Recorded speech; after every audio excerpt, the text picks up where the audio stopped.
हिमाचल राज्य के अध्यापक संघ ने सरकार पर शिक्षकों की भर्ती को अनदेखा करने का आरोप लगाया है। संघ का कहना है कि प्रदेश सरकार अपने आप को कर्मचारी हितैषी होने का दावा तो करती है, लेकिन व्यवहारिकता में सरकार के 4 साल का कार्यकाल पूरा होने जा रहा है और अभी तक सरकार ने शिक्षकों एवं कर्मचारियों के किसी भी मुद्दे को हल नहीं किया है। संघ ने सरकार पर शिक्षकों के साथ भेदभाव का आरोप लगाया है। संघ के अध्यक्ष वीरेंद्र चौहान ने शिमला में पत्रकार वार्ता के दौरान कहा कि हिमाचल में 90,000 के आसपास शिक्षक कार्यरत हैं, लेकिन सरकार ने उनकी मांगों को सुनने के लिए जीसीसी जैसा कोई भी उचित प्लेटफॉर्म नहीं बताया है, जिससे शिक्षकों तथा शिक्षार्थी हित में मांगों पर चर्चा उपरांत उसका निराकरण किया जा सके। उन्होंने कहा कि जेसीसी की बैठक का प्रारूप अपने आप में एक बेईमानी है, क्योंकि इसमें शिक्षकों का इतना बड़ा वर्ग समायोजित नहीं किया गया है। एनजीओ को मान्यता के स्थान पर लोकतांत्रिक तरीके से सभी शिक्षकों एवं कर्मचारियों को चुनाव के माध्यम के जेसीसी के गठन करने की संघ लंबे समय से मांग कर रहा है। चौहान ने कहा कि सरकार कुछ एक चाटुकार शिक्षक व कर्मचारी नेताओं को खुश करने में लगी है और कर्मचारियों एवं शिक्षकों के मुद्दों के ऊपर मौन है, जिसे कर्मचारी वर्ग लंबे समय से आस लगाए बैठा है। इसी वजह से कर्मचारियों में एक भारी रोष है और सरकार के प्रति कर्मचारियों की नाराजगी का अंदाजा इस चुनाव से लगाया जा सकता है। उन्होंने कहा कि शिक्षा निर्देशक उच्च की तानाशाही का अंदाजा आप 17/4/2000 को जारी अधिसूचना के द्वारा शिक्षक संघों की अभिव्यक्ति की आज़ादी को छीनने का प्रयास से लगा सकते हैं। उन्होंने कहा कि प्रदेश का 6वां वेतन आयोग 1/1/2016 से देय है को 5 वर्ष की अवधि के बीत जाने पर भी सरकार द्वारा अभी इस संदर्भ में कोई कदम नहीं उठाया गया है। संघ ने सरकार से बार बार आग्रह किया है कि वित्त नियमों पर भी हिमाचल को केंद्रीय वित्त आयोग का अनुसरण करना चाहिए। अब तो पंजाब सरकार ने भी 6वां वेतन आयोग लागू कर दिया है। हिमाचल में से लागू करने की आवश्यकता है। संघ सरकार से मांग करता है कि प्रदेश के कर्मचारियों एवं शिक्षकों के भत्ते का भुगतान केंद्रीय कर्मचारियों की तर्ज पर किया जाए। प्रदेश के कर्मचारियों के लंबित 5% डीए का भुगतान तत्काल प्रभाव से बहाल किया जाए, क्योंकि केंद्र सरकार द्वारा बहुत पहले से जारी कर चुकी है और पंजाब ने भी एक मुश्त 11% डीए की किस्त जारी कर दी है। इसलिए हिमाचल के कर्मचारियों को डीए की किस्त देने के लिए किसी औपचारिक बैठक का इंतजार करना प्रदेश के कर्मचारियों के साथ बेईमानी है। उन्होंने विभाग में खाली बड़े पदों को भरने की भी मांग उठाई है।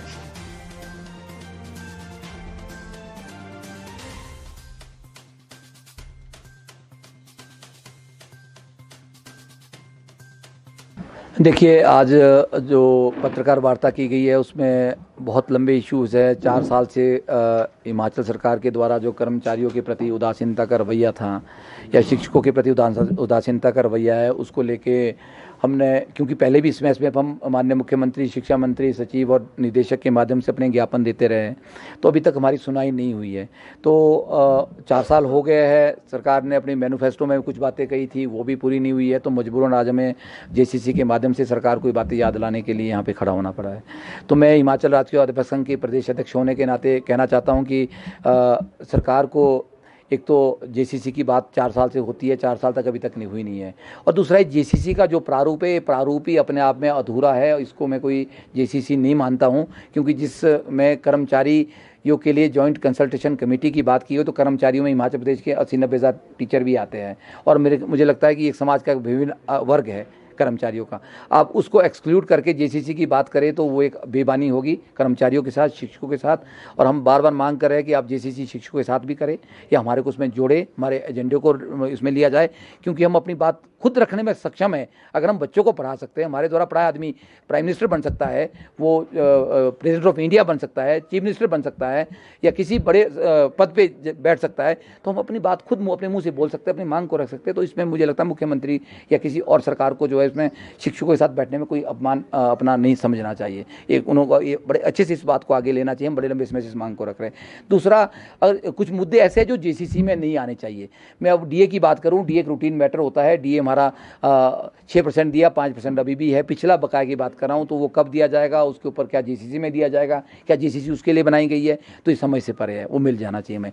उसके बाद मैं बात करूँ तो हमारा पे कमीशन 1/1/2016 से ड्यू है, सभी जगह मिल चुका है, हिमाचल प्रदेश की हर स्टेटों में मिल चुका है, केंद्र सरकार दे चुकी है, पंजाब भी दे चुका है, तो उसमें क्यों विलंब हो रहा है? क्या वो जेसीसी का मुद्दा है? क्या उसको जेसीसी के लिए रखा गया है?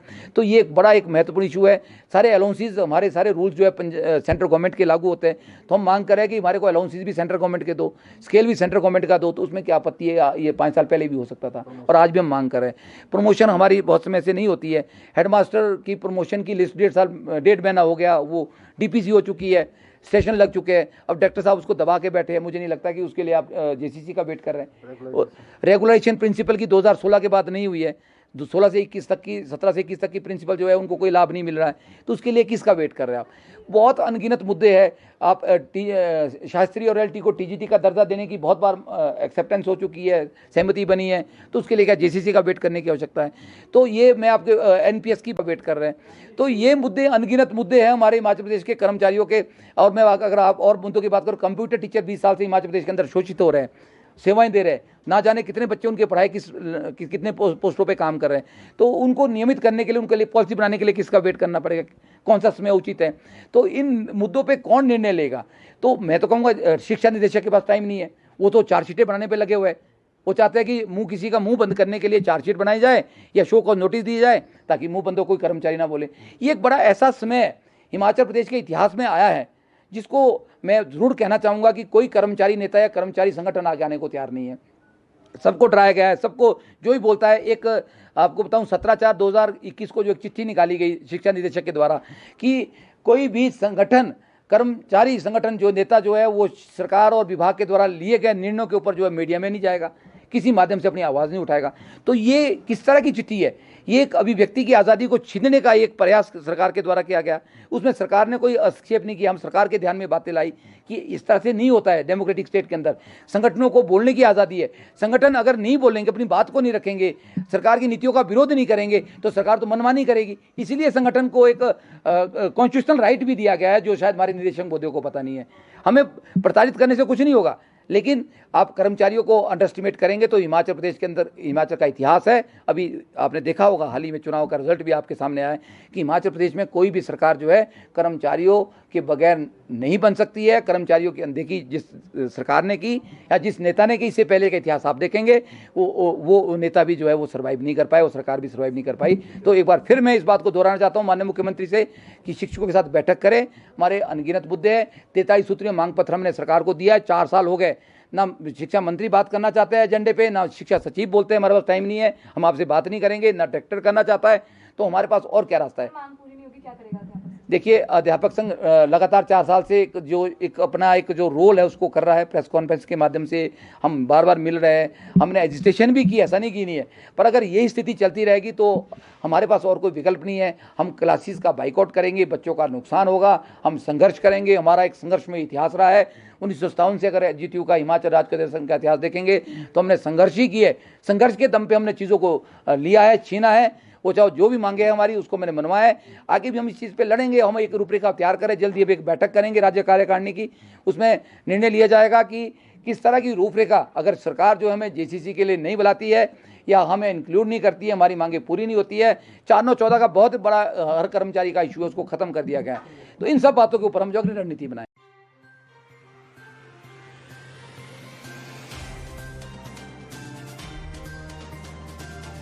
हिमाचल प्लस न्यूज के लिए शिमला से ब्यूरो रिपोर्ट।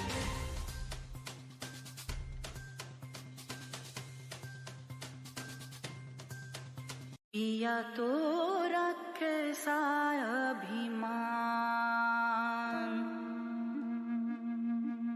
पिया तो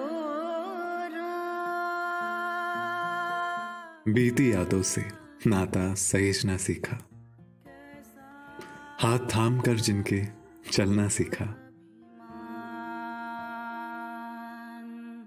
गिरने लगती जब तो उनसे संभलना सीखा। पिया तो रखे सा अभिमान, उनकी डांट से खुद को तराशना सीखा। पिया तो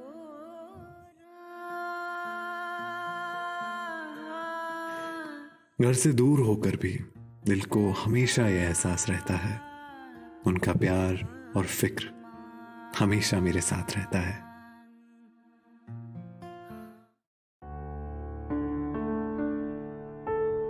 भूषण ज्वेलर्स, अनमोल रिश्तों के लिए।